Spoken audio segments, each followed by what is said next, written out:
Hi everyone and welcome to grade 11 maths with Mr. Simons, where we make maths easy and we get you exam ready. So in today's lesson we're looking at trig functions. We're specifically looking at the past exam paper of November 2017. Grade 11. And this question is testing whether you can plot functions. Specifically, the horizontal shift of the sine graph is tested, as well as a period change of the cos graph, right? So that is what we're testing. So let's look at the exam question. Right, so here we have question 6. As I said, you can pause, write down the question, or if you have the past exam question, so on. But as I said, get in the habit of doing your exam questions together, your trig functions together, then practice them till you get used to see where you get errors, etc. So November 2017, first question tested, general solution. So determine the general solution for sine x minus 30 degrees equal cos 2x for 5 marks. Then they say consider the function f of x equals sine x minus 30 and g of x equal cos 2x. Write down the period of g. State the range of f. On the grid provided in the answer book, draw the graphs. So here in the thing I can't give you an answer book, no? But draw the graph of f and g, and the interval we're drawing in is from minus 90 to 180. Clearly show all x-intercepts with the axis, turning points, and endpoints. My apologies, they're not y-axis. Right, yeah, but you're studying William Shakespeare. So clearly show all intercepts with the y-axis, turning points, and endpoints. Right, write down the x-coordinates of the points of intersection of f and g. Interval x element 90 to 180. So pause, look at the question, see what you can answer. Right. So now I'm first going to the general solution in the next slide. Right, so 6.1, determine the general solution for sine x minus 30 equal cos 2x. Alright. So first we have to ensure that either side of this, to solve it, read sine, so that we can have a reference angle and from there be able to solve it. Right, so either I made this cos or sine, but here I've chosen sine. So 90 minus 2x falls in the first quadrant.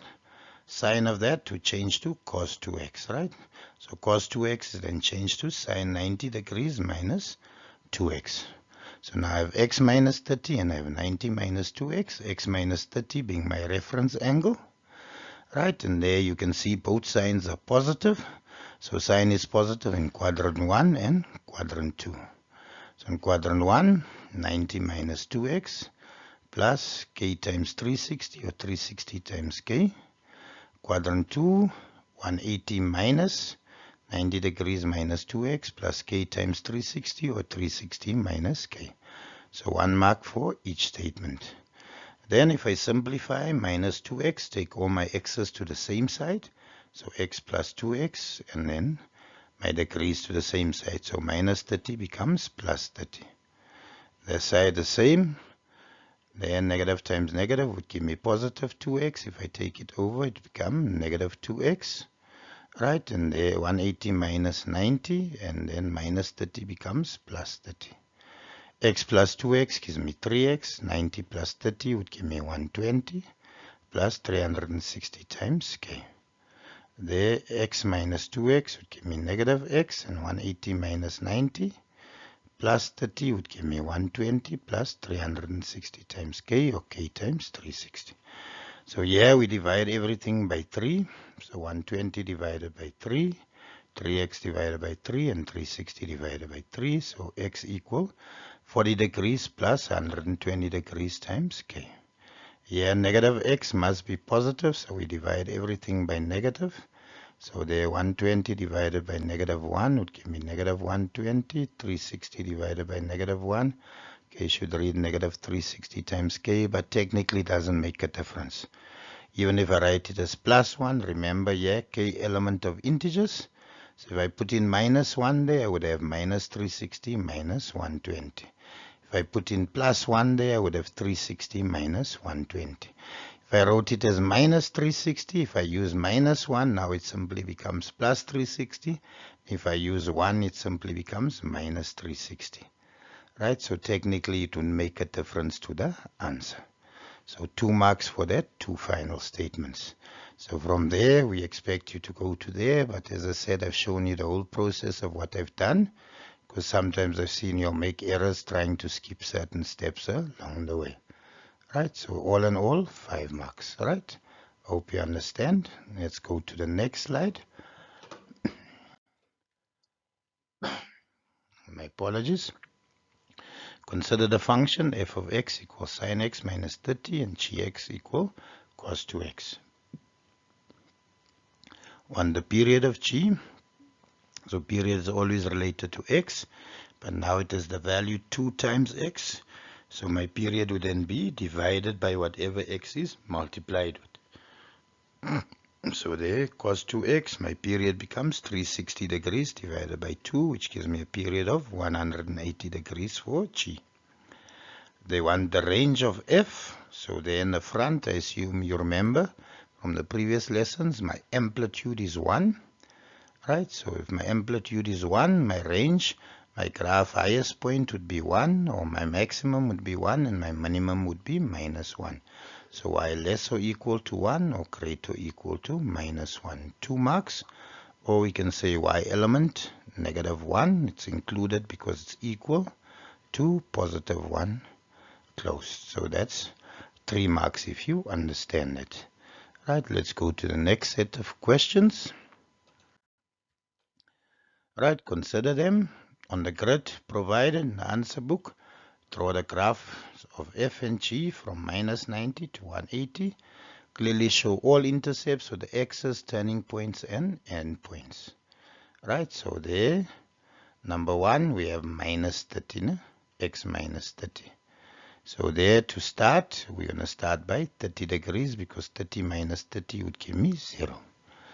The period is 360, so my interval spacing 360 divided by 4 means I'm plotting every 90 degrees. So you see there, I'm starting by always, when it's shifted horizontally, I always start by what gives me 0. So I started by 30, and from there, because my interval spacing is 90 degrees, 30 plus 90 is 120. Then 120 plus 90 would give me 210, but there they want me to stop at 180, right? And if we go this side, 30 minus 90, minus 60, minus 60, minus 90, minus 150. But they want me to stop at negative 90. So if I substitute in now, negative 150, negative 30 would give me negative 180. And the sign of negative 180 is 0. If I put negative 90 where they want me to stop, negative 90 minus 30 would give me sign negative 120. Which technically gives me negative 0,7, right, or square root 3 over 2 if I'm not mistaken. Negative 60 minus 30 would give me negative 90. Sin negative 90 becomes negative 1. If I put in 30 minus 30, sine of 0 gives me 0. 120 minus 30 would give me 90. Sine of 90 is 1.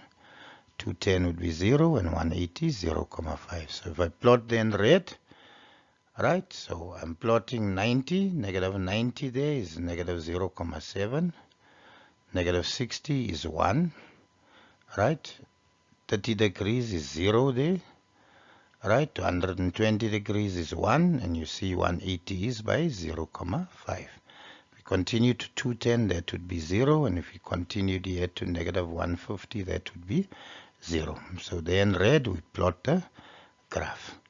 If we look at the second graph, cos 2x, so again, my period here now is 180, so my interval spacing 180 divided by 4 is every 45 degrees. So I have 0, 45, 90, 135, 180. I'm adding 45 every time, based on my interval spacing and subtracting.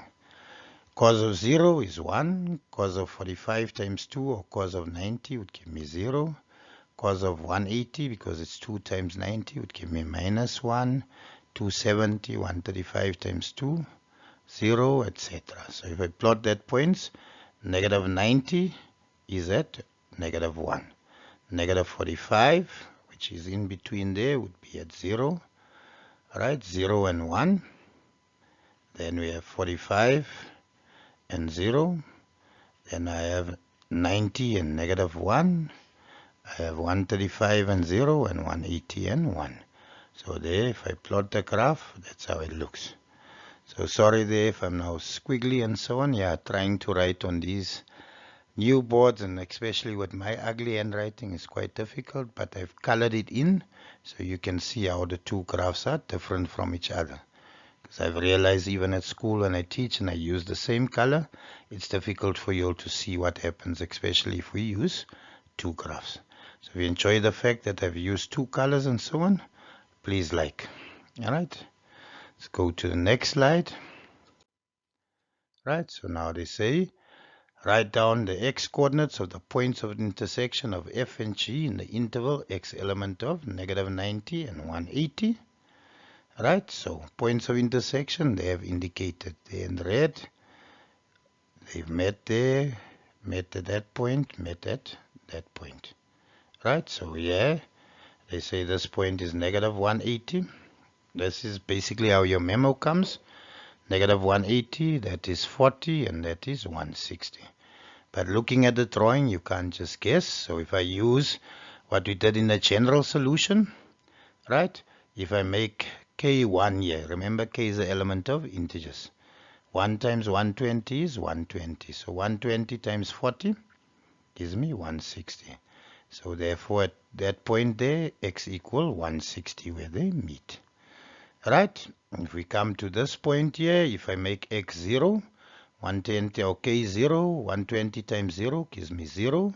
0 plus 40 would then give me 40 degrees, so there x equals 40.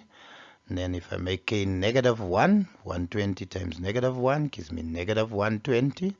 Negative 120 plus 40 would then give me negative 80. And those are all in the interval negative 90 to 180. If I went bigger and the graph was bigger, you see if I choose 1 here, 360 minus 120, we also have 240, and we can continue in that vein. But that was the general solution, and I'm just showing you how we would use it then to find these points. Right, so we don't want to see the calculation, we just want the answer. So you can look, there's 3 points, and then find the 3 points in that interval. Generally, I prefer writing them from smallest to highest, and yeah, I think some teachers teach it as a rule that we have those points as intersection. Right, if you enjoyed the lesson and you liked and you understand, please like and subscribe. I wish you nothing but the best. God bless. Bye.